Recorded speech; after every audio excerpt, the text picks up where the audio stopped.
পতিতা নারী টাকার জন্য, কাস্টমারের জন্য বসা, কুকুর রাস্তা দিয়ে হাঁপিয়ে হাঁপিয়ে যায়, জিহ্বা বের করে, পানির অভাব, তৃষ্ণা লেগে গেছে। ওই মহিলার মনে মায়া লাগলো, পায়ের মোজা খুলিয়া কুয়ার ভিতর থেকে পানি উঠাইয়া কুকুরকে পানি পান করাইলো। একটা সৃষ্টিকে পানি পান করানোর কারণে আমার আল্লাহর কাছে ভালো লাগলো। পতিতা নারী সারা জীবনের গুনাহগুলি আমার আল্লাহ মাফ করে দিয়ে, তার জীবনের সমস্ত জেনার গুনাহগুলি মাফ করে দিয়ে আমার আল্লাহ তাকে জান্নাতি বানায় দিল। একবার জোরে বলা যাবে কি মারহাবা। পতিতা নারী যদি কুকুরকে পানি পান করানোর জন্য জান্নাতে চলে যায়, তাহলে আপনি মনে রাখেন হুসাইনি মহাব্বতে, শহাদায়ে কারবালার মহাব্বতে, রসুলের ইশকে আপনার চোখের পানি ফালানোর জন্য এই পানির উসিলায় আল্লাহ আমরারে মাফ করে দিতে পারে। কথা বলেন ঠিক কিনা? আল্লাহ আমরারে কবুল করুন, সকলে জোরে বলেন আমিন। প্রিয় উপস্থিতি হাজিরিন, মনোযোগ দিবেন। শহাদায়ে কারবালার কথা বলছিলাম, নবীজি কাঁদতে লাগলেন, দোয়া করে দিলেন ইমাম হোসেন শহীদ হয়ে যাবে। হযরত সালমা রাদিয়াল্লাহু আনহাকে নবীজি বললেন, সালমারে এই মাটির শিশিখানা তোমার হাতে দিয়ে দিলাম রে সালমা, যেই দিন মাটির শিশি রক্তে রঞ্জিত হয়ে যাবে সেই দিন বুঝবা আমার হুসাইন শহীদ। ঠিক 10ই মুহররম যখন আসলো 61 হিজরিতে, উম্মে সালমা রাদিয়াল্লাহু আনহা ঘরের মধ্যে ছিলেন। তিনি লক্ষ্য করলেন মাটিটা রক্তবর্ণ ধারণ করেছে। হযরত উম্মে সালমা কেঁদে ফেলেন, আহা আমাদের হুসাইন তাহলে আজ আর দুনিয়াতে নাই, আমাদের হুসাইন কারবালায় শহীদ হয়ে গেছে। বহু বছর আগে আল্লাহর নবী আমাকে বলে গিয়েছিলেন, এই মাটি যেই দিন রক্তে রঞ্জিত হবে সেই দিন পবিত্র আশুরা শরীফ হবে, 10ই মুহররমে আমার হুসাইন কারবালায় শহীদ। তিনি গণনা করে দেখলেন, আজ ওই 10ই মুহররম 61 হিজরির 10ই মুহররম ইমাম হুসাইন শহীদ হয়ে গেলেন। বন্ধু খুব মনোযোগ দিয়ে শুনবেন। হযরত ইমাম ইবনে কাসির আল বেদার মধ্যে লেখেন, আল্লাহর হাবিবের চাচাতো ভাই ছিলেন আব্দুল্লাহ ইবনে আব্বাস রাদিয়াল্লাহু আনহুমা।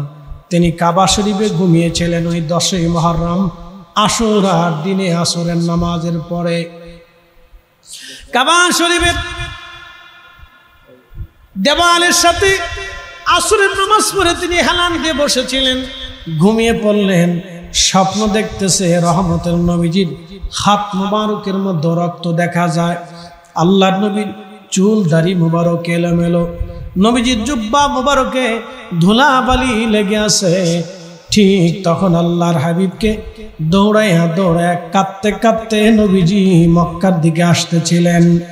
ঠিক এমন সময় হযরত ইবনে আব্বাস বলেন, ইয়া রাসূলুল্লাহ, ইয়া হাবিবাল্লাহ, নবী গো, জীবনে এইভাবে কাঁদতে কোনোদিন দেখি নাই। আপনার চুল দাড়ি মুবারক এলোমেলো, জুব্বা মুবারকে ধুলাবালি লেগে আছে। হুজুর মক্কার থেকে দৌড়াইয়া কেঁদে কেঁদে আপনি আসেন, কারণ কি? নবী গো বলবেননি আপনার এই হালত কেন হলো? ঠিক তখনই রহমতুল্লিল আলামিন নবীজি ডাক দিলেন, ইবনে আব্বাস রে, মক্কা নগরের মধ্যে তুমি খবর দাও, আমার হুসাইন আর নাই, আমার হুসাইন কারবালায় শহীদ হয়ে গেছে। আমি নবীজি নিজে তার শাহাদাতের সময় আমি তার পাশে উপস্থিত ছিলাম। আমি রাসূল নিজে তার শাহাদাতের সময় আমি তার পাশে উপস্থিত ছিলাম। তার শাহাদাতের রক্তগুলি নিয়ে, তার সাথীদের শাহাদাতের রক্তগুলি নিয়ে আমি নবীজি আল্লাহর আদালতে যাইতেছি। ইবনে আব্বাস মক্কায় খবর দাও, আমাদের হুসাইন আর নাই, কারবালাতে শহীদ হয়ে গেছে। প্রিয় বন্ধুগণ হাজিরিন, হযরত ইবনে আব্বাসের ঘুম ভেঙে গেল। তিনি হেরেম থেকে উঠে যাইয়া দৌড়াইতে লাগলেন। মক্কার অলিগলি দিয়ে দৌড়ায়, বলে, মক্কাবাসী শুনছো, আমাদের হুসাইন আর নাই, কারবালার ময়দানে আমরা হুসাইন শহীদ হয়ে গেছে। লোকেরা বলল, হুজুর কি করে আপনি জানেন ইমাম হুসাইন আজ শহীদ হয়ে গেছে? বলে আমি হেরেমের সাথে আসরের নামাজ পড়ে ঘুমিয়েছিলাম, স্বপ্ন দেখি আল্লাহর নবী দৌড়ায় দৌড়ায় আসে, নবীজির চক্ষু মুবারক দিয়ে পানি পড়তেছিল কান্না করে, নবীজির হাত মুবারকে রক্ত দেখা যায়, জুব্বা মুবারকে ধুলাবাড়ি, আল্লাহর হাবিবের চুল দাড়ি মুবারক এলোমেলো দেখা যায়। নবীজি কেঁদে কেঁদে মক্কা থেকে দৌড়ে দৌড়ে আসি।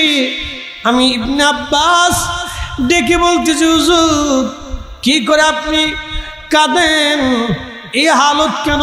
কোনোদিন তো আপনাকে এরকম দেখি নাই। আল্লাহর নবী ডাক দিয়ে বলল, ইবনে আব্বাস রে, হে আমার ভাই আব্দুল্লাহ, তুমি মক্কাবাসীরে খবর দাও আপনার হুসাইন কারবালায় শহীদ। আমি আমার হুসাইনের শাহাদাতের সময় আমি তার পাশে ছিলাম, আমি তার রক্তগুলি নিয়ে আল্লাহর আদালতে যাইতেছি। বন্ধুরে, সারা মক্কার মানুষ হেরেমে জমা হয়ে গেল। আব্দুল্লাহ ইবনে আব্বাসের কান্না ঘোষণা শুনে মক্কার মানুষ কান্না করতে লাগলো। ঠিক 22 দিন পরে মক্কা নগরে সংবাদ আসছে, মক্কাবাসী 10ই মুহররমের দিন আমাদের হুসাইনকে কারবালায় নির্মমভাবে শহীদ করে দেওয়া হয়েছে। শুধু শহীদ করা হয়নি, দেহ মোবারক থেকে মাথা মোবারক আলাদা করে বর্ষার আগায় বিদানো হলো। পবিত্র শির মুবারক বর্ষার আগায় বিদায়া ইয়াজিদের সৈন্যরা কারবালার মাঠে তারা আনন্দ করতে লাগলো। জেসেম মুবারক কারবালার ধুলা বালির মধ্যে শোয়াইয়া 70টা ঘোড়া সিরিয়াল করে হযরত ইমাম হুসেন রাদিয়াল্লাহু আনহুর দেহ মুবারকের উপর দিয়ে যুদ্ধের ঘোড়াগুলি দাবড়াইতেছিল। ঘোড়ার পায়ের আঘাতে আঘাতে ইমামে হুসেন সুলতানে কারবালা জান্নাতি যুবকদের সাইয়্যিদ, প্রিয় নবীর কলিজার টুকরা ফাতিমাতুজ জাহরার কলিজার ধন, জান্নাতি ফুল, রসুলের প্রেম বাগানের ফুল, আল্লাহর হাবিবের কলিজার ধন, তাকে কারবালায় নির্মমভাবে অত্যাচার করতেছিল। ঘোড়ার পায়ের আঘাতে আঘাতে জেসেম মুবারক থেকে চামড়া গোশতগুলি খসে খসে পড়ে যাইতেছিল। ঠিক তখনই হযরত জায়নাব রাদিয়াল্লাহু আনহা তিনি দৌড়ে এসে ভাইয়ের লাশের পাশে দাঁড়াইয়া ইমামে হযরত হুসাইন রাদিয়াল্লাহু আনহুর পবিত্র শরীর মোবারকের পাশে দাঁড়াইয়া মদিনার দিকে তাকায় হযরত জায়নাব কাঁদে আর বলতেছিল, ইয়া মুহাম্মদ ইয়া রাসূলুল্লাহ, ইয়া মুহাম্মদ ইয়া রাসূলুল্লাহ। হযরত জায়নাব কাঁদে আর বলে, নানা গো, আপনি দেখেন আপনার উম্মতেরা আপনার কলিজার টুকরার সাথে কেমন ব্যবহার করে গো নানা। যার গায়ে মাছি মশা বসতে দাও নাই, কান্না করলে তুমি নানা সহ্য করতে পারো নাই, যারা না খাইলে তুমি নানা খাও নাই, যারা না ঘুমাইলে তুমি নানা ঘুমাও নাই। আহা, হযরত জয়নবের কান্না, সেদিন বেঈমানদের মনে মায়া লাগে নাই। হযরত জয়নবের কান্না, বেঈমানদের মনে মায়া লাগে নাই। হযরত জয়নুল আবেদিন বলেন, দুনিয়ার মানুষ বেঁচে যাওয়া একমাত্র পুরুষ সন্তান আমি ছিলাম।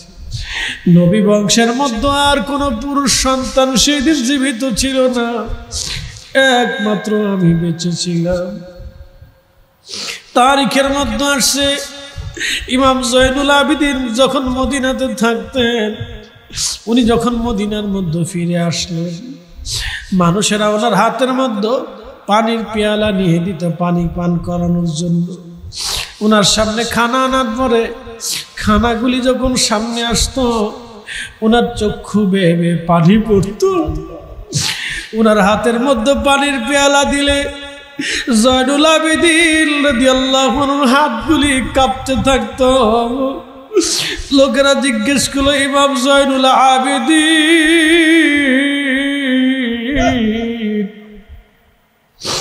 পানি দিলে আপনার হাত কেন কাঁপে? দুনিয়ার মানুষ কত পানি পান করলো, আপনি পানি পান করতে গেলে হাত কেন কাঁপে? ইমাম জয়নুল আবেদিন বলতেন, দুনিয়ার মানুষরে আমি কারবালায় যে দৃশ্যগুলি দেখছি,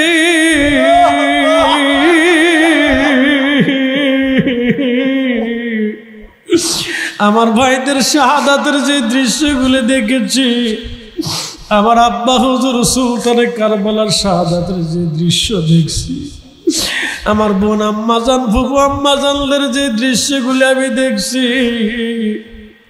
তোমরা যদি দেখতা তোমরা কোনোদিন পানি পান করতে পারতা না।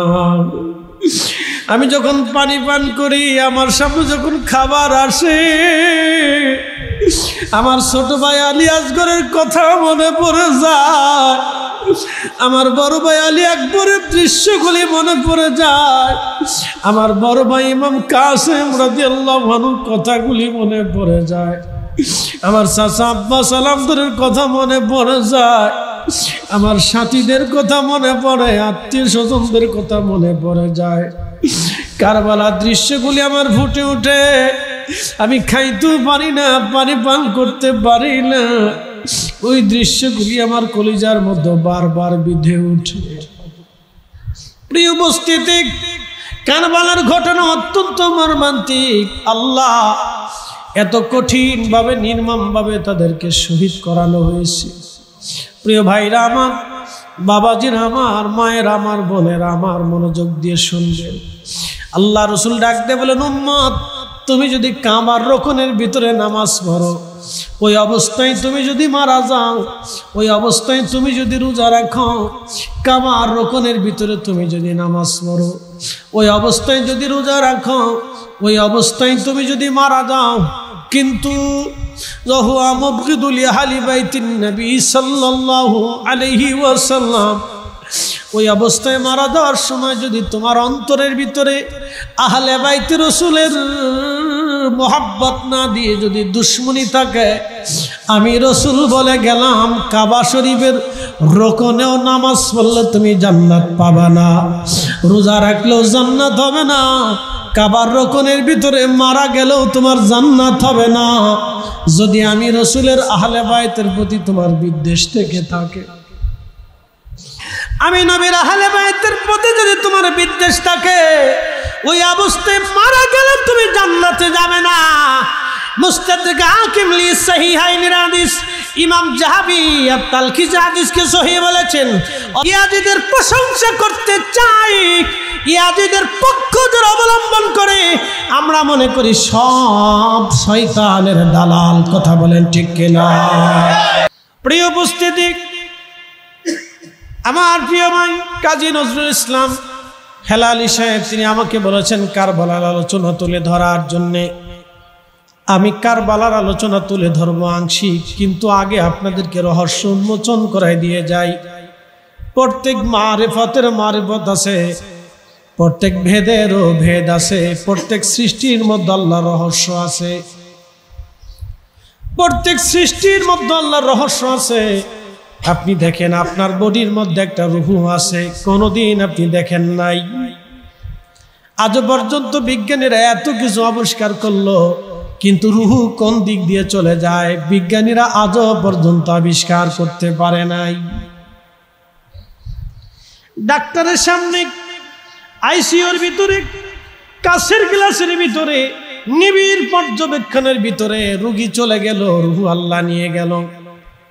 পৃথিবীর কোন বিজ্ঞান, কোন কম্পিউটার, কোন আধুনিক যন্ত্র, কোন গবেষণায় রুহু কে নিয়ে গেল তারেও ধরতে পারে নাই। যিনি নিলেন তিনি আজরাইল মালাকুল মউত, তারও দেখা গেল না, কিন্তু চলে গেল সত্য।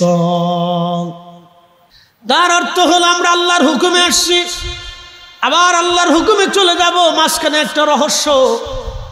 কাফেররা এসে নবীকে জিজ্ঞেস করলো, ইয়া রাসূলুল্লাহ, আপনি বলেন রুহু কি দিয়ে বানানো, তার বিধান আসে এই বিষয়ে বলেন। তখন আল্লাহ ওহী নাজিল করে বলেন, ওয়াস আলুনাকা আনির রূহি কুলির রূহু মিন আমরি রাব্বি।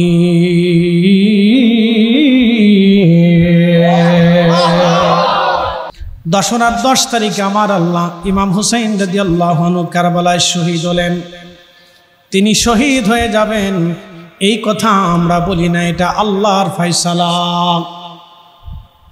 আল্লাহর নবী বলে দিলেন হযরত ইমাম হুসাইন কারবালার ময়দানে শহীদ, এটা আল্লাহ ফয়সালা করে দিলেন। আল্লাহর নবী কেঁদেছেন, দোয়া করেছেন, কিন্তু ফয়সালা চেঞ্জ করেন নাই। কারণ ইমাম হুসাইনের শাহাদাত দিয়া আমার নবী জানে আমার গুনাহগার উম্মতের জন্য আমি আল্লাহর দরবারে দরখাস্ত করব। আল্লাহু আকবার। না হয় না, আরো জোরে বলেন, ইয়া রাসূলুল্লাহ, ইয়া নবী আল্লাহ, ইয়া হাবিব আল্লাহ, ইয়া শাফিউল মুজনাবিন, ইয়া রাহমাতাল লিল আলামিন। কেন বলাইলাম? আল্লাহর নবী বলবে, আল্লাহ তুই আমার এই তোমার বান্দাদের জন্য, আমার উম্মতের জন্য আমার হুসাইনকে কারবালায় শহীদ করেছি, কুরবানি দিয়েছিলি, ওর শাহাদাতের খাতিরে আপনি আমার উম্মত গুনাহগারে মাফ করে দেন। রহস্য আছে, আল্লাহ মাফ করে দেন। আরো রহস্য বুঝাই। উহুদের ময়দানে আল্লাহর নবীর দন্ত মোবারক শহীদ হয়ে গেল, ঠিক কিনা? কিসের জন্য? এই দ্বীনের জন্য। বুঝেন, উহুদের ময়দানে প্রিয় নবীজির দন্ত শহীদ হলো এই দ্বীনের জন্য, এই কালেমার জন্য। প্রিয় নবীর আপন চাচা সাইয়্যিদুশ শুহাদা হযরত আমির হামজা রাদিয়াল্লাহু আনহু শহীদ হলেন এই কালেমার জন্য। নবীজির চাচাতো ভাই হযরত জাফর মুতার প্রান্তরে 2টা হাত কেটে দিয়ে কাফেররা তাকে শহীদ করল এই কালেমার জন্য। নবীজির দৌহিন জামাতা হযরত আলী রাদিয়াল্লাহু আনহু শহীদ হলো এই কালেমার জন্য। হযরত ইমাম হাসান শহীদ হয়ে গেল এই কালেমার জন্য। হযরত ইমাম হুসাইন শহীদ হয়ে গেল এই কালেমার জন্য। হযরত ইমাম কাসিম রাহিমাহুল্লাহ রাদিয়াল্লাহু আনহু কারবালায় শহীদ হলেন এই কালেমার জন্য। হযরত ইমাম আলী আকবর রাদিয়াল্লাহু আনহু শহীদ হলেন এই কালেমার জন্য। হযরত ছোট্ট জয়নুল হযরত আলী আসগর রাদিয়াল্লাহু আনহু তিনি কারবালায় শহীদ হয়ে গেলেন এই কালেমার জন্য। একসাথে বলবেন আল্লাহু আকবার। সচ্চে মুসলমান তারা নামে মুসলমান, ইমানদারের ইমান নিয়ে করছে যারা খেলা, ওরাই তো আসলে এজিদেরই চেলা।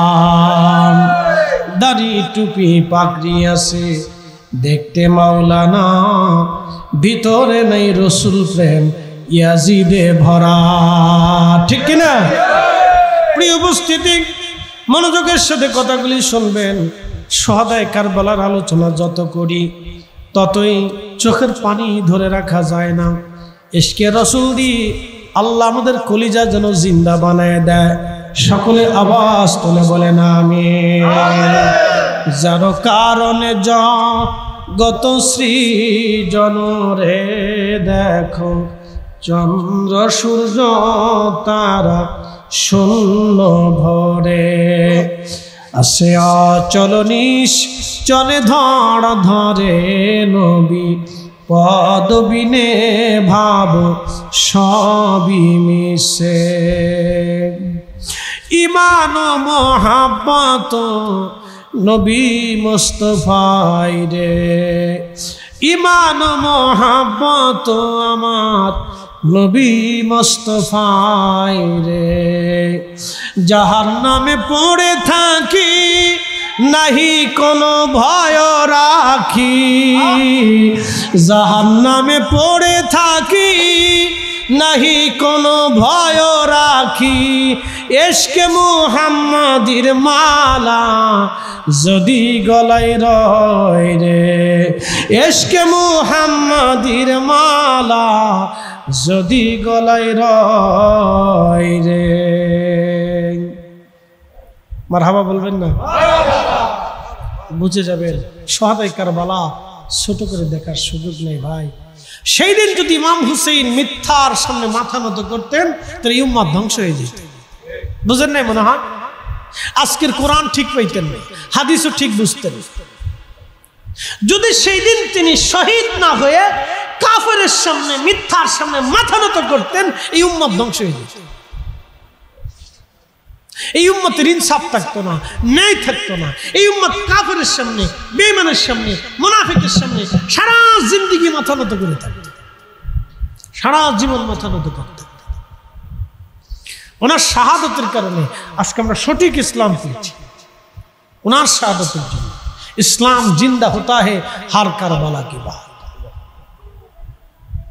ওনার শাহাদাতের কারণে যদি উনি সেই দিন মাথা নত করতেন যে হ্যাঁ আমি তোমার কাছে সারেন্ডার করলাম, তাহলে এই উম্মত সারা জীবন মুনাফিকদের সামনে মাথা নত করত, মিথ্যার সাথে আপোষ করত। দেখবেন এই উম্মতের কেউ না কেউ হকের জন্য মাথা উঁচু করে দাঁড়ায় থাকে। একসাথে কেন আল্লাহু আকবার? না হয় না, আরো জোরে বলে। হুজুর গাউসে পাক দাঁড়িয়েছিলেন, খাজা বাবা আজমিরি দাঁড়িয়েছিলেন, মুজাদ্দিদ আল ফিসানি দাঁড়িয়েছিলেন, ওলিরা দাঁড়িয়েছিলেন, চার ইমাম দাঁড়িয়েছিলেন, ইমাম আবু হানিফা, ইমাম শাফিঈ, ইমাম হাম্বলি, ইমাম মালিক, ইমাম বুখারী, ইমাম কুরতুবী, ইমাম নাসাই, ইমাম ইবনে মাজাহ, ইমাম তিরমিজি, ইমাম মুসলিম, ইমাম হালাবি। পৃথিবীর বড় বড় ইমামরা শির উঁচু করে দাঁড়িয়েছিলেন, মিথ্যার সামনে মাথা নত করেন নাই, শহীদ হয়েছেন, জীবন দিয়েছেন, রক্ত দিয়েছেন। ইমাম মাতুরিদি, ইমাম আশারি, ইমাম ইসসাহানি, পৃথিবীর বড় বড় ইমামরা, বড় বড় হাদিস বিশারদরা, বড় বড় ফকিরা, বড় বড় মুস্তাহিদরা, বড় বড় ওলিরা, হযরত শাহ জালালি আমিনী মাথা নত করেন নাই, শির উঁচু করেছিলেন। যার কারণে আজকে ইসলাম পাইছি। কথা কন না, ঠিক কিনা? ইসলাম কি এত সহজ হয়েছে? ওনাদের শির উঁচু থাকার কারণে ইসলাম পাইছি। আর সেই দিন যদি ইমাম হুসেইন শির নিচু করতেন তাহলে সব শির নিচু করতেন। উনি শির উঁচু করেছিলেন, সব শির উঁচু হয়ে আছে। একসাথে বলবেন আল্লাহু আকবার। হ্যাঁ, উনি ওই দিন যদি শির নিচু করতেন তাহলে ইসলাম পেতেন না। অথচ আমাদের বাংলাদেশে এই মুহররম মাস আসলে আশুরার 10 তারিখে রাত্রিবেলা বহু মসজিদ তালা মারা হয়। কি কথা কন না বুঝেন নাই? বহু মসজিদ তালা মেরে দেয়। আপনাদের এই নবীনগর আছে কিনা জানি না, উত্তর দক্ষিণবঙ্গে যায় দেখেন মসজিদ তালা মারা থাকে। মুহররম কোন দিক দিয়ে নিজের মুসল্লিও জানে না, কমিটিও বুঝে না। বলে ইমাম সাহেব শোনায় না। বলে কারণ কি? ইমাম সাহেব তো নিজে ইয়াজিদ, তো শোনাবি কি সাথা? এত তো চিন্তা করে ইয়াজিদদের কোন সময় ফকি বানানো যায়, ইয়াজিদদের কোন সময় আমিরুল মুমিনিন বানানো যায়। ওই যে হবিগঞ্জের এক মৌলবী আমিরুল মুমিনিন বলে ফেলছে, ওরা জুতা দিয়ে ফিটে গিয়া ওর মসজিদ থেকে তারাই দেওয়া উচিত। কথা কন না, ঠিক কিনা? এগুলোর জুতা দিয়ে ফেরানো উচিত যারা ইয়াজিদরে আমিরুল মুমিনিন বলে। ইয়াজিদরা আমিরুল মুমিনিন বানাই ফেলছে হবিগঞ্জের মৌলবী। বুঝতে পারছেন? বহু মৌলবী আছে। কি বুঝতেছেন? পাগড়ি মাথায় দেওয়া হেতার যদি আমিরুল মুমিনিন ইয়াজিদ হয়ে যায় তাহলে আর দুনিয়াতে হক আর বাহেকের মধ্যে কোনো তফাৎই নেই। অগবে হক কি? তো গাঁজাখোর, সুদখোর সব আমিরুল মুমিনিন। তো সুদখোর আমিরুল মুমিনিন হচ্ছে, অসুবিধা কি? প্রিয় মুসলমান, আল্লাহ আমাদেরকে বোঝার তৌফিক দিক বলে না আমিন। আমরা ফিরে যাব কার কাছে? একসাথে বলেন, কার কাছে? তো যাওয়ার সময় কদ্দুর বাদাম, চানাচুর, মিষ্টি, দই টই এগুলো নিয়ে যাবো নাকি বলেন? সোনা দানা, টাকা পয়সা কোনো সুযোগ নাই। এই মাদ্রাসাকে মহাব্বত করবেন। বলে কেন বলি? প্রিয় ভাই আমার, মাদ্রাসা যতদিন থাকবে দিনের চর্চা ততদিন থাকবে। এটা বন্ধ করে দেন, আমার মতো ফরিদি তৈরি হবে না, এটা বন্ধ হয়ে যাবে। আর যদি তৈরি না হয়, নজরুল ইসলাম হেলালির মতো লোক তৈরি হবে না, তৈরি না হলে এগুলো বন্ধ হবে। আর দ্বীনুন নসিহা, দ্বীন নসিহতের উপরে টিকে থাকে। আপনি যদি বৌদ্ধদের দিকে তাকান দেখবেন হাজার হাজার লক্ষ লক্ষ বৌদ্ধ ভিক্ষু আছে, তারা প্যাগোডা তৈরি করে।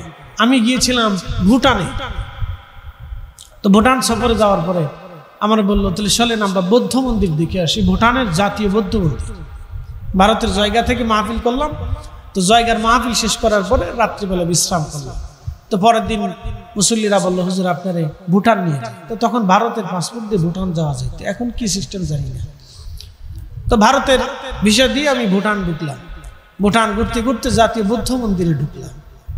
জাতীয় বৌদ্ধ মন্দিরে ঢুকার পরে দেখি বৌদ্ধরা স্বর্ণ দিয়ে বানাইছে, সোনা সোনা পুরাটাই স্বর্ণ দিয়ে বানানো। মন্দির এমনভাবে সাজাইছে, কোটি কোটি কোটি কোটি ডলার বিলিয়ন টাকা ব্যয় করছে। মন্দির পুরাটা স্বর্ণ দিয়ে বানাইছে, বৌদ্ধরও মন্দির দিয়ে বানাইছে। বৌদ্ধ ভিক্ষুরা আসছে, তাদেরকে অর্থ কারা দেয়? বৌদ্ধরা দেয়। বৌদ্ধ মন্দির কে বানাইছে? বৌদ্ধরা বানাইছে। মুসলমানরা তার টাকা দেয় না, বৌদ্ধরাই বানাইছে। আর আমরা দেশে মসজিদ বানাইতে গেলে মসজিদে শুক্রবারে যত সিরা টাকা, অসল টাকা, এইটি আস্তে করে বাক্সের ভিতরে হামদাই দিয়ে দেয়। মুসল্লি চিন্তা করে, বাপরে বাপ, জিতে গেছি, দিছি। বলে কি দিচ্ছেন?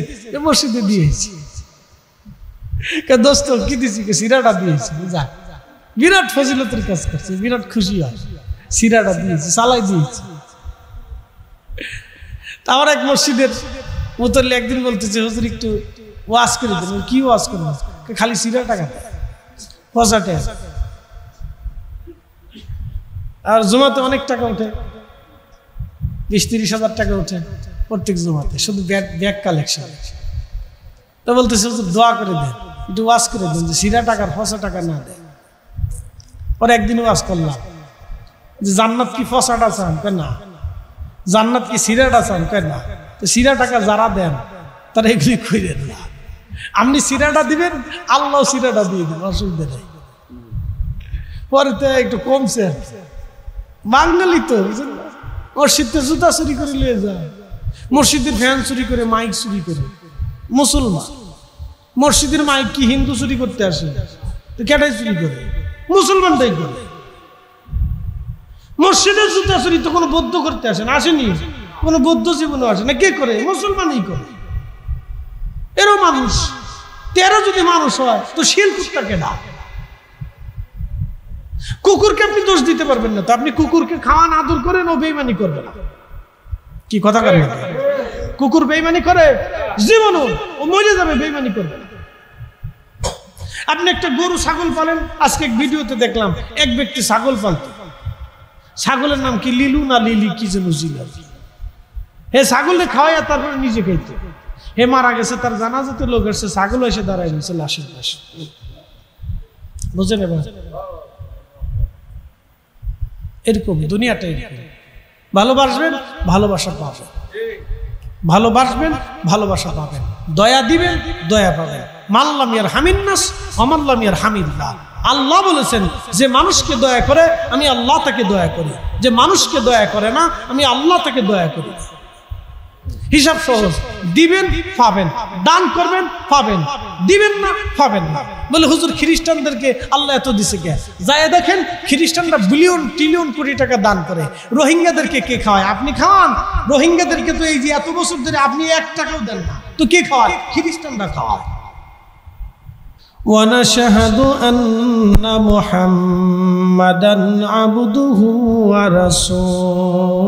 ورسوله أرسله بالحق بشيرا ونذيرا وداعيا إلى الله بإذنه وسراجا منيرا أما بعد فقد قال الله تعالى في كلامه المجيد ولا تقولوا لمن يقتل في سبيل الله أموات بل أحياء ولكن لا تشعرون وفي آيات أخرى في شان حبيبه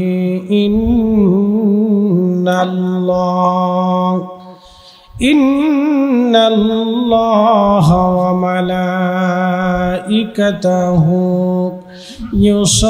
يصلون على النبي يا أيها الذين آمنوا صلوا عليه وسلموا تسليما اللهم صل على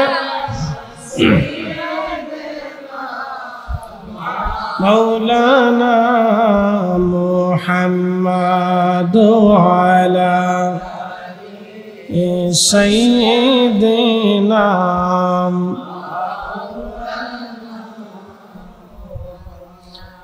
নবীর ইশকে যার দিল ভাই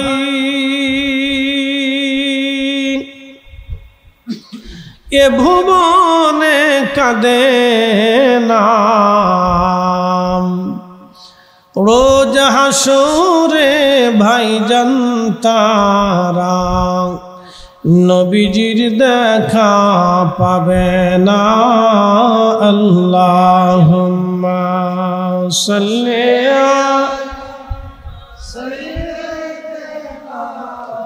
মাওলানা মুহাম্মাদ আলা আলি সাইয়্যিদিনা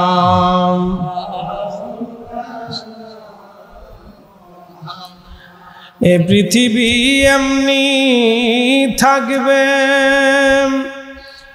আমরা একদিন থাকব না সবাই আমাদের ভুলে যাবে রাসূল আপনি ভুলেন না আল্লাহুম্মা সাল্লি আলা مولانا محمد وعلى آل سيدنا لا إله إلا الله لا إله إلا الله لا إله إلا لا إله حسبي ربي جل الله ما في قلبي غيره نور محمد قولي نور محمد বলি লা ইলাহা ইল্লাল্লাহ লা ইলাহা ইল্লাল্লাহ লা ইলাহা লা ইলাহা ইল্লাল্লাহ মুহাম্মাদুর রাসূলুল্লাহ সাল্লাল্লাহু আলাইহি ওয়াসাল্লাম। গাউসিয়া মান্নানিয়া সুন্নিয়া মাদ্রাসা এতিমখানার উদ্যোগে পবিত্র মুহররম শুহাদায়ে কারবালার স্মরণে আজকের ইসালে সব মাহফিলের সম্মানিত সভাপতি পীরে কামিল অধ্যাপক হযরত মাওলানা মুফতি নাজিমউদ্দিন পীর সাহেব কিবলা, সম্মানিত সহসভাপতি হযরত মাওলানা মাসুম মাহমুদ পীর সাহেব রহমানিয়া দরবার শরীফ রাইশিকা, প্রধান বক্তা জনাব হযরত মাওলানা জুনায়েদ হোসেন ফারুকী সাহেব ঢাকা, জনাব হযরত মাওলানা মহর আলী সাহেব সহ সকল উপস্থিতি সফর সঙ্গী বন্ধু আর জনাব মুফতি মাওলানা সানাউল্লাহ চারাগি সাহেব সহ আজকে আমার প্রিয় ভাই জনাব মাওলানা কাজীরুল ইসলাম হেলালি সাহেব, তিনি প্রত্যেক বছরে শহাদা কারবালার স্মরণের এই মাহফিল তিনি করে থাকেন। বছরে 3টা প্রোগ্রাম করেন। ধারাবাহিকতা আজকের এই শহাদা কারবালা মাহফিল বহু মানুষ থেকে আল্লাহ আমাদেরকে বাছাই করলেন। পাশে নদী আছে, জেলেরা নদীতে মাছ ধরার জন্য জাল ছেড়ে দেয়। সব মাছ কি জালে ওঠে? ওঠে না। সব মাছই জালে আসে না। কিছু মাছ থেকে যায়, কিছু মাছ জালে ধরা পড়ে। তো আল্লাহ জালের মতো বেছে বেছে আমাদেরকে শহাদা কারবালা মাহফিলে আসার সুযোগ করে দিয়েছেন।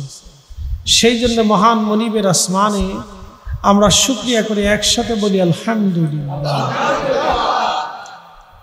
প্রিয় উপস্থিতি, আমরা একদিন ওয়া ইন্না ইলাইহি রাজিউন, আল্লাহর কাছে চলে যাব। আমরা ওনার কাছ থেকে আসছি, আবার ওনার কাছে চলে যাব। আমাদের প্রত্যাবর্তন হবে, ফিরে যাব। আমরা আবার আল্লাহর কাছে ফিরে যাব, প্রত্যাবর্তন হবে, অর্থাৎ ওনার কাছ থেকে আসছি, আবার ওনার কাছে চলে যাব। তো কি নিয়ে যাব? কেন আসছি? আল্লাহ কেন সৃষ্টি করলেন? এই যে আত্মা, রূহ আল্লাহ পাঠাইলেন, কেন পাঠাইলেন? আর কেনই বা আমি দুনিয়াতে আসছি? এই চিন্তাটুকুন যদি আপনি করেন, তাহলে সবার সব উত্তর আপনি পেয়ে যাবেন। আমাদের ওয়াজ লাগবে না। কত আত্মা পৃথিবীতে ঘুরে বেড়ায়, কত রুহু পৃথিবীতে দেহ আকার নিয়ে ঘুরে বেড়াচ্ছে। বহু রুহু আছে আজকে এশার নামাজ পড়ে নাই, বহু রুহু আছে তারা রমজানের রোজা রাখে নাই, বহু রুহু আছে হালাল হারাম না বেশি জীবন পরিচালিত করে, বহু রুহু আছে যারা মানুষের হক নষ্ট করে। কি কথা বলেন, আছে না ভাই? বহু রুহু আছে। তা আল্লাহ যে আপনাকে পাঠাইছেন, তো কেন পাঠাইলেন? আপনি সহজ উত্তর খুঁজেন। এই রুহু যে আল্লাহ পাঠাইলেন, আবার উনি নিয়ে চলে যাবেন। মায়ের রেহেমের ভিতরে 4 মাস 120 দিন আমাদের বডিটাকে আল্লাহ রিফাইন করে মায়ের রেহেমের ভিতরে। আল্লাহ রাব্বুল আলামিন আমাদের বডিটাকে মায়ের রেহেমের ভিতরে খালাকাল ইনসানা মিন আলাক, আল্লাহ বলছেন যে আমি রক্তপিণ্ড থেকে মানুষ তৈরি করি। তার আগে একটা বিশেষ পানি মা এবং বাবার দেহের নির্যাস থেকে মায়ের রেহেমের ভিতরে ফি কারারিম মাকিন, কোরআন বলছে এটা সেফ জোন, অর্থাৎ একেবারে নিরাপদ স্থানে আল্লাহ জমা করে মায়ের জরায়ুর ভিতরে। ইংরেজিতে বলে সেফ জোন, নিরাপদ আশ্রয়। আরবিতে বলছে আল্লাহ ফি কারারিম মাকিন, জরায়ুর ভিতরে আল্লাহ রাব্বুল আলামিন এই পানিটাকে জমা করে। জমা করার পরে প্রথম 40 দিন এই পানিটাকে আল্লাহ রিফাইন করে। 40 দিন রিফাইন করার পরে এটা গোশতের টুকরা হয়, দুঃখিত রক্তের টুকরা হয়। এই রক্তের টুকরাকে আল্লাহ বলছেন খালাকাল ইনসানা মিন আলাক, আমি মানুষকে রক্তপিণ্ড থেকে সৃষ্টি করেছি। এই রক্তপিণ্ডর পরে এই 40 দিন আবার রিফাইন হয়। 40 দিন রিফাইন করার পরে এই রক্তপিণ্ডটা আবার গোশতে পিণ্ডে রূপান্তরিত হয়। এই গোশতটাকে আরো আল্লাহ 40 দিন রিফাইন করে। 40 দিন রিফাইন করার পরে এই গোশতের টুকরাটা একটা স্ট্রাকচার বডি দ্বারা করা। ঠিক 120 দিন যেই দিন শেষ হয়, সেই দিন রাত্রিবেলা আল্লাহ আমাদের রুহুটা মায়ের রেহেমের ভিতরে আমার বডির মধ্যে আল্লাহ ফুকায় দেয়। আসতে হয়ে গেল না? আরো জোরে বলেন। এই ওয়াজটা শোনার দরকার আপনাদের। বাড়িতে যারা আছেন তারাও শুনে রাখেন। এটা আমার বক্তব্য না, এটা স্বয়ং সৃষ্টির ফাউন্ডেশন, সৃষ্টির সেরা, আল্লাহর মারেফাতের সূর্য, আল্লাহর ভেদের মহা রহস্যের উন্মোচনকারী রাহমাতুল লিল আলামিনের বক্তব্য দিলাম। একসাথে বলা যাবে আল্লাহু আকবার। আল্লাহর ভেদের রহস্যের উন্মোচনকারী। বুঝেন নাই মনে হয়? আল্লাহ কি আমরা সরাসরি আল্লাহ চিনছি? সাহাবায়ে কেরাম কি আল্লাহ সরাসরি চিনেছে? তাহলে তো রসুলের দরকার ছিল না। সাহাবীরা আল্লাহ চিনেছে রসুল দিয়ে, সাহাবেরা ঈমান পেয়েছে রসুল দিয়ে, সাহাবায়ে কেরাম ফেরেশতা চিনেছে রসুল দিয়ে, সাহাবায়ে কেরাম জিবরাইল দেখছে রসুল দিয়ে, সাহাবায়ে কেরাম কবর বুঝেছে রসুল দিয়ে, সাহাবায়ে কেরাম হাসর বুঝেছে রসুল দিয়ে, সাহাবায়ে কেরাম আল্লাহর ভয় নিছে রসুল দিয়ে, সাহাবায়ে কেরাম জিহাদ করছে রসুল দেখে, সাহাবায়ে কেরাম দ্বীন বুঝেছে রসুল দেখে। এই জন্য রসুল ব্যতীত কেউ যদি কিছু করতে চায় তাহলে বুঝতে হবে সে মিথ্যাবাদী। হ্যাঁ, কথা কর না কেন? সে কি বাদী? তার জিন্দেগি মিথ্যা, তার লেখাপড়া মিথ্যা, তার সার্টিফিকেট মিথ্যা, সব কিছু মিথ্যা, তার জীবনের সমস্ত আমলও মিথ্যা। হিসাব সহজ, আমি বেহিসাবি কথা বলি না, যত সময় বলি হিসাব বলা কথা বলি। বুঝার মতো কথা বলি যেগুলি বুঝলে কাজে লাগবে। 120 দিন বরাবর 4 মাস। রাত আসবে, আল্লাহ রুহু জিব্রাইল আলাইহিস সালামের মাধ্যমে ফুঁকায় দেয় মায়ের রেহেমের ভিতরে। এই যে আল্লাহ পাঠাইলেন, পাঠানোর পরে কোন রুহুকে আল্লাহ মায়ের রেহেম থেকে নিয়ে চলে যায়, সে আর দুনিয়াতেই আসে না। কোন রুহু দুনিয়াতে আসার পরপরই নিয়ে চলে যায়। কোন রুহুকে 80 বছর দেয়, 100 বছর সময় দেয়, 50 বছর সময় দেয়, 40 বছর সময় দেয়, 10 দিন দেয়, 10 সেকেন্ড দেয়, 10 মিনিট দেয়। আপনি 60 বছরে এই যে বসে রয়েছেন, 40 বছরে বসে রয়েছেন, 30 বছরে বসে রয়েছেন, আমার বয়স কত?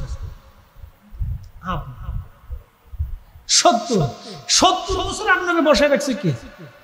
আল্লাহ না? 70 বছর আল্লাহ আপনাকে হায়াত দিছে। আল্লাহ 70 বছরের জিন্দেগি জিজ্ঞেস করে, এ রুহু, এ আব্দুল করিম, তোমার 70 বছর দুনিয়াতে বসায় রাখছিলাম, 70টা বছর তোমার পানি খাওয়াইছি, 70 বছর তোমার জন্য সূর্যের আলো দিছি, 70 বছর বাতাস দিয়েছি, 70 বছর তোমার যা যা প্রয়োজন আমি সব দিয়েছি, স্ত্রী দিয়েছি, সন্তান দিয়েছি, আমি চাঁদ দিয়েছি, আলো দিয়েছি, আধার দিয়েছি, তোমার জীবনের 70 বছরের অভাব প্রয়োজন পূরণ করেছি, তুমি আমার জন্য কি নিয়ে আসছো? শেষ।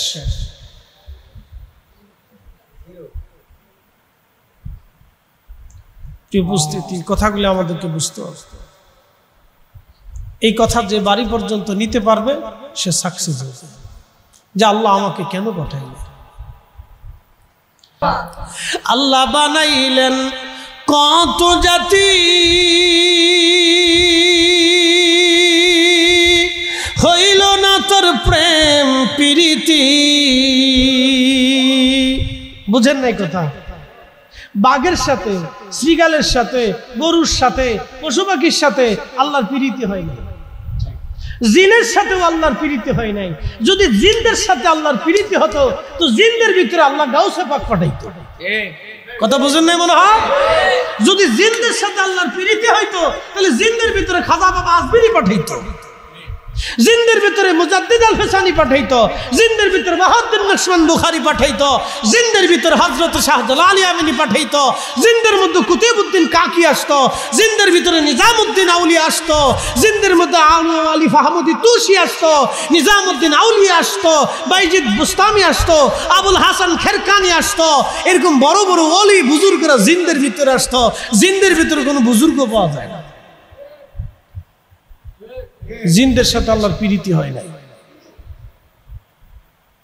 পৃথিবীর কোন সৃষ্টির সাথে, মাখলুকের সাথে আল্লাহর প্রীতি হয় নাই। আল্লাহর প্রীতি হয়েছে মানুষের সাথে। এই মানুষই আবার আল্লাহর সাথে দুশ্মনী করে। আল্লাহ বানাইলেন কত জাতি, হইল না তোর প্রেম প্রীতি। অবশেষে মানুষ বানায় প্রেমের কারণে, প্রেমের ডোরি বান্ধরে মদিনার সনে। আহা, প্রেমের ডোরি বান্ধরে মদিনার সনে। সৃষ্টির কোন জীবের সাথে আল্লাহর প্রীতি হয় নাই। এই গাছ 24 ঘন্টা 1 সেকেন্ড সে আল্লাহ জিকির বন্ধ করে না। একসাথে বলবেন আল্লাহু আকবার। আপনার বাড়ির কুকুর 1 সেকেন্ডের জন্য জিকির বন্ধ করে না। যেই দিন জিকির বন্ধ করবে সেই দিন সে মারা যাবে। এটা হয়তো জানেন না, এই রহস্য আপনাদেরকে বলে দিয়ে যাই। কুকুর কখন মারা যায়, বিড়াল কখন মারা যায়, বাঘ কখন মারা যায়, গাছ কখন মারা যায়, মাছ কখন মারা যায়, যখন সে জিকির বন্ধ করবে ঠিক তখন সে মারা যাবে। যে কোনো মাধ্যম দিয়ে সে মারা যাবে। সে পৃথিবীতে আল্লাহ তাকে রাখবে না। কিন্তু একমাত্র মানুষকে আল্লাহ সুযোগ দেয়, জিকির বন্ধ করছিস, আমি আল্লাহ অক্সিজেন বন্ধ করি নাই। জিকির বন্ধ করেছিস, আমি আল্লাহ খাবার বন্ধ করি নাই। জিকির বন্ধ করেছিস, আমি আল্লাহ সূর্যের আলো বন্ধ করি নাই। জিকির বন্ধ করেছিস, আমি আল্লাহ তোর চাঁদের আলো বন্ধ করি নাই। জিকির বন্ধ করেছিস, আমি আল্লাহ তোর খাবার বন্ধ করি নাই। জিকির বন্ধ করে দিস, আমি আল্লাহ তোর আলো বন্ধ করি নাই। জিকির বন্ধ করেছিস, আমি আল্লাহ তোর নিয়ামত বন্ধ করি নাই। যতদিন পর্যন্ত আমি আল্লাহ হায়াত রাখছি ততদিন পর্যন্ত তোমাকে সুযোগ দেব।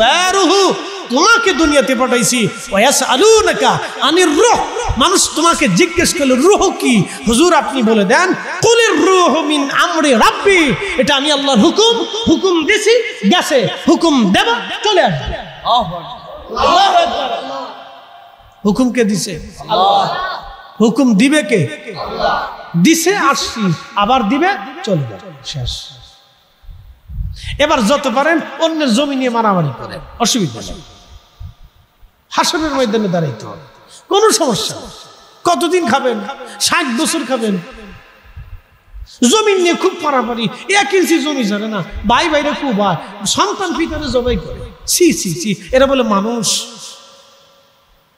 আধা হাত জমির জন্য প্রতিবেশীর পিটায় খুন করে মারে মামলা হামলা করে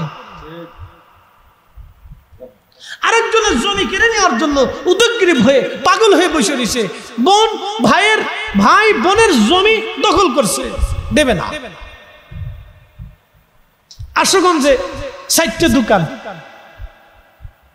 ভাইয়ের কাছে বোন একটা দোকান পায় কি কথা ঠিক আছে না কয়টা দোকান পায় একটা দোকান পায় মিনিমাম তো একটা দোকান পায় ভাই পাবে 2 ভাগ বোন পাবে 1 ভাগ আল্লাহর আইন তো বোন একটা দোকান পায় এখন দোকানের দাম 2 কোটি টাকা ভাই চিন্তা করে দোকান যদি আমি দিয়ে দেই তা আমার 2 কোটি টাকা শেষ বোন রে তোর দোকান নেওয়ার দরকার নাই তুই মাঠের ভিতর তো জমি লিয়ে যা বোনে কে না আমি তো একটা দোকান পাই দেবে না শেষ পর্যন্ত না দিতে দিতে দিতে দিতে পরেরিস বলতে বলতে গোলাপান বড় হয়ে গেছে এরপরে বাতিজাদেরকে সন্তানদেরকে লেলাই দেয় তোর ফুকুরে ধরে বিডে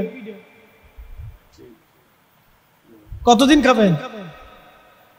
খাবে রূহ পাঠিয়েছে আল্লাহ খাবেন কতদিন 60 বছর 70 বছর 80 বছর কি হবে তাতে কিয়ামতের ময়দানে আমি যদি দাঁড়ায় বলি আল্লাহ দুনিয়ার মানুষ আমাকে বিরাট বড় বক্তা মনে করত মুজাহিদে মিল্লাত খতিবে মিল্লাত আরো কত কিছু লক্ষ্য আছে এগুলো আমার মুখস্থ নাই কেমনে কেমনে বেটারা বানায় এই বহুত কিছু লক্ষ্য দিতে দিতে 1 পৃষ্ঠের লক্ষ্য চলে যায় আমার জিগে অনেকে হুজুর কি নাম দিল আমি বললাম জহিরুল ইসলাম ফরিদি একটু দিয়ে দেয় কে এর আগে পিছে আমাকে খালি দিলে মৌলানা মুফতি দিতে আরে বলে আরো আগে কিছু আমি কার দরকার নেই যা আছে অমনি চলে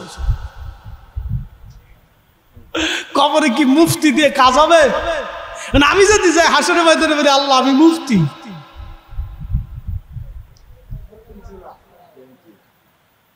আমি মাওলানা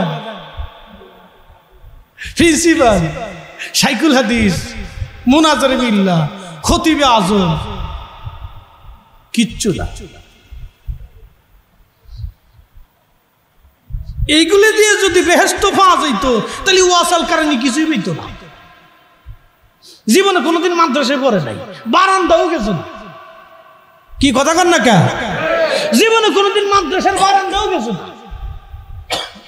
কিন্তু তার ফজিলতের কথা আল্লাহ রাসূল বলে দিয়ে গেছে সহিহ মুসলিমের কিতাবু ফাযাইলু আসহাবিন নবীর ভিতরে আসছে জীবনে শরীয়তের চোখ দিয়ে কোনোদিনও আল্লাহ রাসূলকে দেখে নাই কিন্তু নবী বলে দিয়ে গেছে উম্মত ক্ষমা যদি পাইতে চাও তাহলে আমার ওয়াসাল কারণীর কাছে যায় দোয়া নিও আস্তে কোনকে জোরে বলেন এমনি হইছে না ইশকে রাসূল হইছে কথা কন না কে সবকিছু ছোট করে দেখেন না তাজিম রাসূল ছোট করে দেখেন না এলে যে দেখবে তার কপাল পুড়বে এই জন্য পৃথিবীর কোন বুজুর্গ আলেম দেখবেন ইয়া নবী সালাম আলাইকের বিরুদ্ধে ফতোয়া দেয় নাই এই ফতোয়া দেয় এই যে আওলা জাওলা কি কথা কন না কে পৃথিবীর কোন বুজুর্গ আলেমরা আমি দেখি না পৃথিবীর কোন আধ্যাত্মিক আলেমকে দেখি না ইয়া নবী সালাম আলাইকের বিরুদ্ধে কিতাব লিখতে আমি জীবনে দেখি নাই কোন বুজুর্গ আলেম যার আধ্যাত্মিকতা আছে ইলমুল কালব আছে ইশকে রাসূল আছে কোন আলেম রাসূলের ইজ্জতের বিরুদ্ধে কোনোদিন কিতাব লেখে নাই না জীবনেও লেখে নাই আমাকে দেখাইতে পারবেন না কোথাও নাই কোন আলেমের জীবনে দেখবেন আবু বকর সিদ্দিক ফুরফুরাবি রাহমাতুল্লাহ আলাইহি লিখে যায় তার জমানায় সবচেয়ে বড় আলেম ছিলেন আল্লামা রুহুল আমিন বশির হাটি রাহমাতুল্লাহ আলাইহি জীবনের বিরোধিতা করেন নাই বরং পক্ষে মুনাজারা করে জিতে আসছে একসাথে কোন আল্লাহু আকবার। প্রিয় উপস্থিতি হাজিরিন, আমি আমার মূল আলোচনার দিকে ফিরে চলে যাই। কারবালা, তাহলে আল্লাহ রসুল নিজে শহীদ, চাচা শহীদ, চাচতো ভাই শহীদ, জামাতা শহীদ, নাতিরা শহীদ, পুতিরা শহীদ, বংশের বহু মানুষ শহীদ হয়েছে শুধু এই কালেমার জন্য। নিজের দন্ত শহীদ হয়েছে আল্লাহর দেওয়া ইসলামের জন্য। নবীজি বিসর্জন দিয়েছেন, ত্যাগ করেছেন, কুরবানি করেছেন এই উম্মতের জন্য। কিয়ামতের ময়দানে আল্লাহর নবী দাঁড়াবে, ইয়া রাব, আমি নিজের দন্ত শহীদ করেছি, আমার চাচা শহীদ হয়েছে, চাচতো ভাই শহীদ হয়েছে, জামাতা শহীদ হয়েছে, নাতিরা শহীদ হয়েছে, পুতিরা শহীদ হয়েছে, বংশের লোক শহীদ হয়েছে, আমার সন্তানরা শহীদ হয়েছে, আমার পরিবারের লোকজন শহীদ হয়েছে আপনার দ্বীনের জন্য। আল্লাহ, তাদের শাহাদাত নিয়ে দাঁড়াইলাম, আমার উম্মত জাহান্নামে যেতে দেব না। রহস্য আছে। আপনি সব খালি বেদাত বেদাতকে ফতোয়া মেরে দিবেন না। প্রিয় উপস্থিতি হাজিরিন, রহস্য অনেক দামি, এই জন্য আপনাদেরকে কথাগুলি বোঝাইলাম। মাহফিল যদিও পরিসংখ্যান ছোট, কিন্তু মাহফিল অনেক দামি। যারা আসছে তারাও দামি, আহা যারা দিল তারাও দামি। জোরে কন্যা মারহাবা। আচ্ছা, বুকে হাত দিয়ে কোন তো ইবাদত দিয়ে জান্নাতে যাওয়ার মতো লোক কেডা আছে?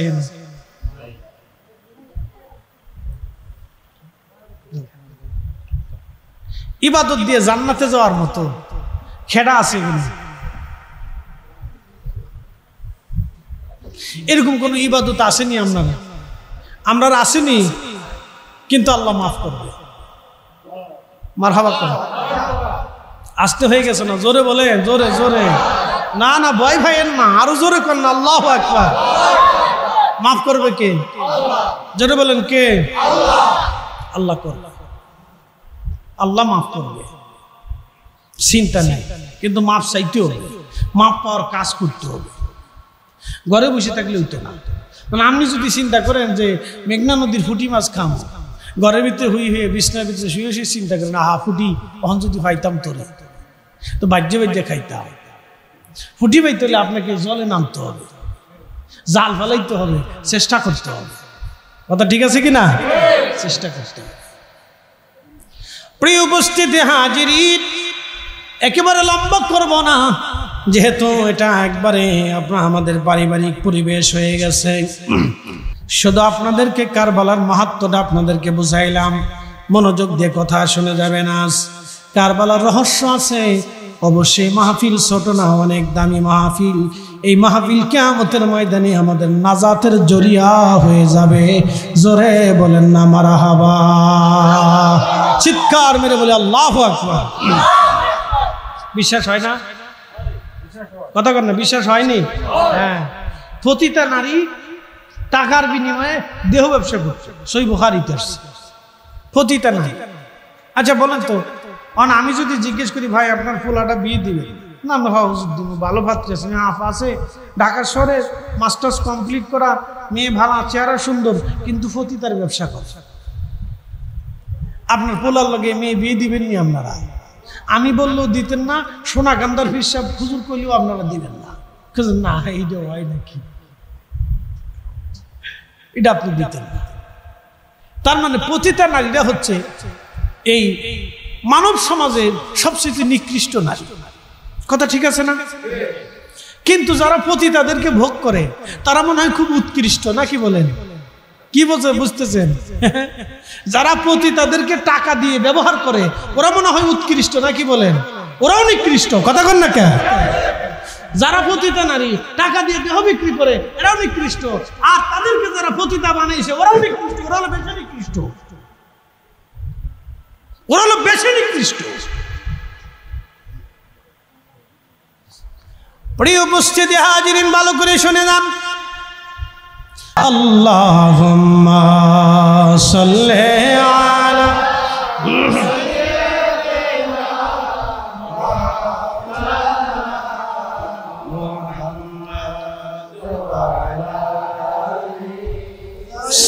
সাইয়্যিদিনা মাওলানা তুমি আল্লাহর প্যারা হাবিব, তোমার তুলনা নাই কেউ আর, তোমার মতো আকাশ ভ্রমণ করেনি কোন পয়গম্বর। আল্লাহুম্মা সাল্লি আলা মাওলানা মুহাম্মাদ ওয়া আলা আলি সাইয়্যিদিনা।